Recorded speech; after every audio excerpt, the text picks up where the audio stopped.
একটি বাঁশ নিয়ে দ্রুত কিন্তু আমি চলে আসলাম টাটকা কিছু সবজি পাড়ার জন্য। আপনারা এখন দেখতে পাবেন আমি কিন্তু গাছ থেকে কিছু টাটকা সবজি পারবো। এগুলো হয়তো অনেকেই চেনেন, দেখেই কিন্তু অনেকেই চিনে ফেলছেন যে এই সবজিটার নাম কি। তারপরে আমি নামটা বলতেছি না, নামটা আপনারা দেখেই বুঝতে পারবেন যে এটা কি সবজি।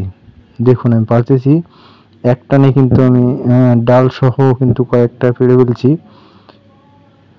আগে কিন্তু আমি একবার এগুলো পেড়ে নিয়ে গেছি, তারপরে মাথায় অল্প কয়েকটা ছিল, সেই কথা রাখছিলাম যে পরবর্তী টাইমে পারবো, তাই সেই পরবর্তী টাইমটা এখন পারতে আসছি।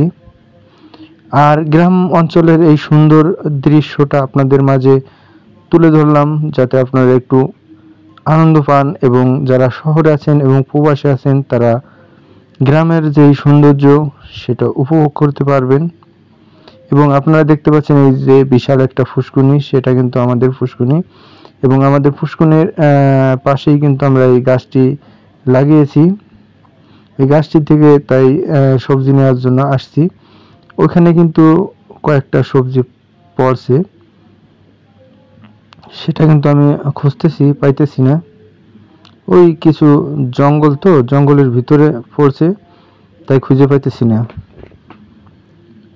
অবশ্য খুঁজে তো অবশ্যই পাবো, কারণ এখান থেকে আর যাবে কই। বেশ সুন্দরভাবে কিন্তু আমি খোঁজাখুঁজি করতেছি, পাইতেছি না।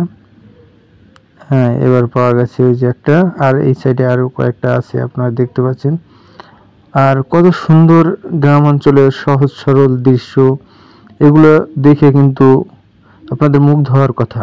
আপনারা যদি যদি মুগ্ধ না হন তাহলে কেমন ভিডিওতে মুগ্ধ হবেন সেটা আমি জানি না। দেখেন কতগুলো কিন্তু আমি পারছি, এগুলোতেই কিন্তু হয়ে যাবে, কারণ আমরা মানুষ মাত্র 2-3 জন, এতেই কিন্তু হয়ে যাবে।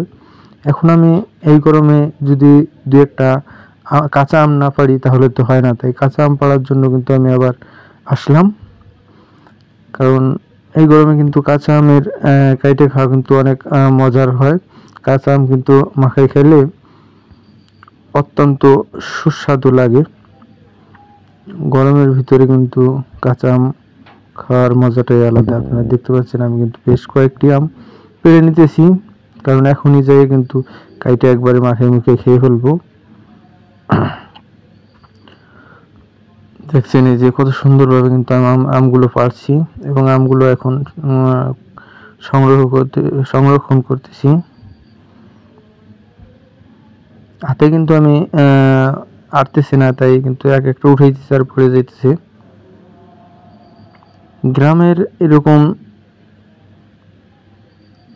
কিন্তু আম অনেকেই পারছেন, যারা গ্রাম অঞ্চলে থাকেন তারা কিন্তু গ্রাম